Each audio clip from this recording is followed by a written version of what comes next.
मनापासून या ठिकाणी आभार मानेल, कारण संध्याकाळच्या या वेळेमध्ये आपल्या सगळ्या महिलांवर, स्त्रियांवर एक घरातली जबाबदारी असते. घरातल्या लोकांना जेवणाची व्यवस्था असेल, टीव्हीवरची महत्वाची सिरियल असेल, हे सगळं बडवून तुम्ही या ठिकाणी बसलेले आहे, म्हणून तुमचे मनापासून आभार मानतो. आणि टीव्हीवरची सिरियल बुडून बसणं म्हणजे फार मोठा त्याग आहे. आणि म्हणून या ठिकाणी आज तुम्ही सगळे मोठ्या संख्येने इथं आमच्या माता भगिनी आहात. त्याचबरोबर आमचे सगळे तरुण कार्यकर्ते, ज्येष्ठ वडीलधारी मंडळी. मी प्रभाग 1 मध्ये आपले महाविकास आघाडीचे आणि राष्ट्रवादी काँग्रेस पक्षाचे जे इथं उमेदवार आहेत, या सगळ्यांचं, मला हे काही नवे उमेदवार नाही, इथं उभे असलेल्या प्रत्येक कुटुंबाशी आणि प्रत्येक आमच्या या उमेदवारांचं तुमच्याशी अनेक वर्षांपासून एक जिव्हाळ्याचं व्यक्तिगत नातं आहे. यातल्या अनेक लोकांनी तुमच्या आशीर्वादाने, तुमच्या सहकार्याने तुम्ही त्यांना संधी दिली प्रभागातल्या लोकांची सेवा करण्याची, आणि मागच्या निवडणुकीमध्ये त्यांना नगरसेवक म्हणून काम करण्याची संधी दिली, सेवा करण्याची संधी दिली.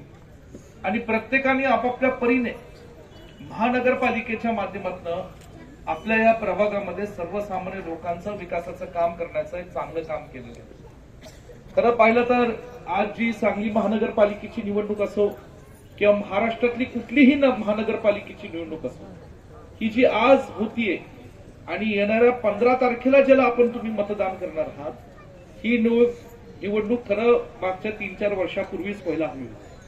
मागची निवडणूक केव्हा झाली? सन 2017ला झाली. 17 नंतर वास्तविक पाहता ही निवडणूक केव्हा व्हायला हवी होती? सन 2021ला व्हायला हवी. हे सांगण्याचा हेतू असा की जाणीवपूर्वक राज्यातलं जे भाजप सरकार आहे त्यांनी या निवडणुका महाराष्ट्रामध्ये होऊन दिल्या नाहीत. त्याचं कारण म्हणजे त्यांना प्रशासकाच्या जीवावर संपूर्ण महाराष्ट्रामध्ये महानगरपालिका चालवायच्या होत्या. प्रशासकाच्या माध्यमातून त्या ठिकाणी मोठमोठे ठेके, मोठमोठे टेंडर काढायचे होते आणि त्यांचा राजकीय स्वार्थ जो काही भाजपचा होता, तो भाजपचा नेत्यांचा त्या ठिकाणी स्वार्थ साधायचा. आज सुप्रीम कोर्टाने इथं आदेश दिला महाराष्ट्र सरकारला, म्हणून महाराष्ट्रामध्ये आज लोकशाही पद्धतीने इथं निवडणुका होत आहेत. आणि तुमच्या मतदानाच्या माध्यमातून पुन्हा एकदा आपला जो हक्काचा लोकशाहीचा आवाज आहे, जो आपला नगरसेवक होऊ शकतो आणि जो आपला नगरसेवक ज्याला आपल्या परिसरातल्या सर्वसामान्य लोकांच्या अडचणींची, प्रश्नांची जाण आहे, असा अभ्यासपूर्वक एक नगरसेवक महापालिकेत जाऊन आपला आवाज उठवू शकतो, असं आता पुन्हा निवडून देण्याची संधी तुम्हाला मिळालेली आहे. उत्पादक आहेत विश्वासराव आरोटे. मोबाईल नंबर आहे 9423 38 85 08. दुसरा मोबाईल नंबर 9423 46 72 72. तिसरा मोबाईल नंबर 75 88 15 0001. वेबसाईट आहे sgavkari.com.